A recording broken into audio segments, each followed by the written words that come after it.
What's up, everybody? Ryan Adams, Adams Group at Compass, and we are here for another wonderful, amazing episode of Ryan and Real Estate, a great topic for you today.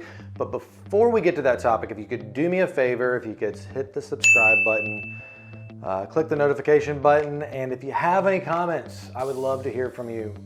My favorite thing is helping answer any questions you might have about real estate, or if you want to ask some questions about me, sure, go for it. I'd love to give you my wonderful life and tell you anything else I could.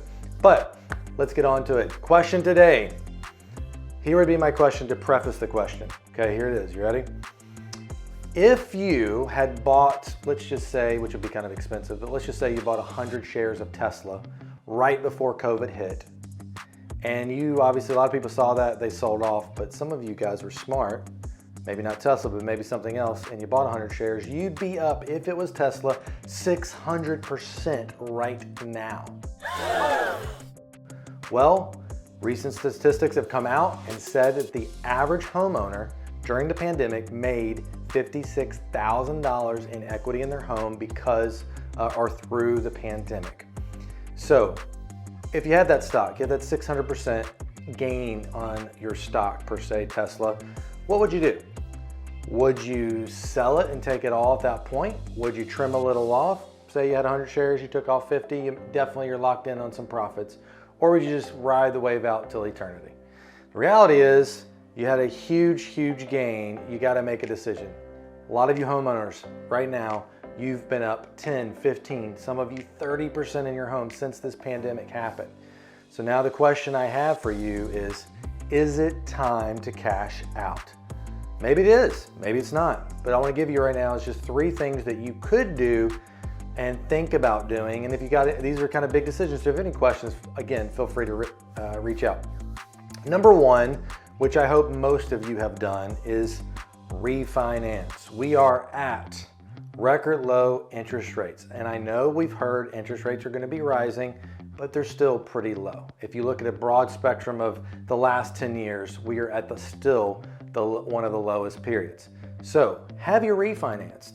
My encouragement with you with that is if you're planning on moving or selling within the next 2-3 years, I really wouldn't worry about refinancing. But if you're planning on, like, I'm here, I don't know when I'm leaving, I can see myself living here for the next 10 years, and your rate is probably 1 to 2% above, 1.5 to 2% above what the current 30-year fix is, you probably want to think about refinancing. Reach out to me. I've got some great lenders we would love to connect you with. So number 1, refinance.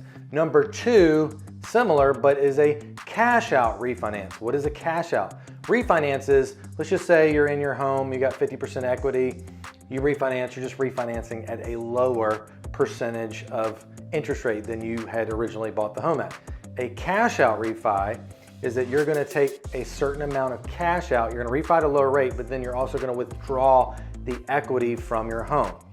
And what I have a lot of people doing right now is looking to do a cash out refi, either upgrading their house, maybe putting in a pool, whatever it might be, or the smarter choice is buying an investment property. Taking that cash out and going and buying a second property that's actually going to produce passive income for you.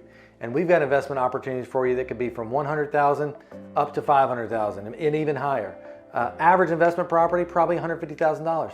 So if you've made $150,000, there would be no question in my mind, passive income.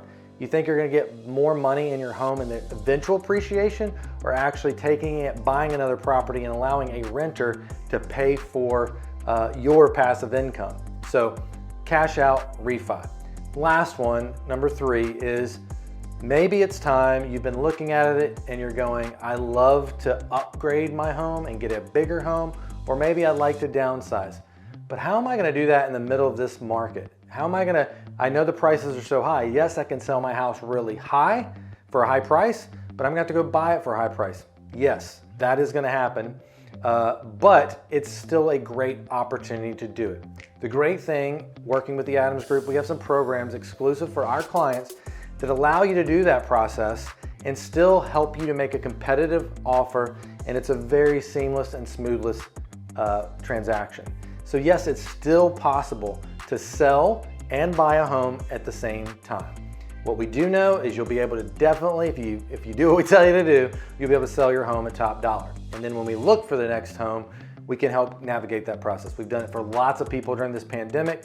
And then, yeah, it's kind of an even scale, but if you're thinking about doing it, I would suggest now is the time to do that rather than waiting and taking a gamble on figuring out if maybe down the road is the right time to do it. We know now you can do it. So those are the three things: refi, cash out refi, or sell your home now at top dollar and buy the next one you want. If you have any questions, as always, we're here to help you out. Let me know if I can do anything to serve you. See you guys later.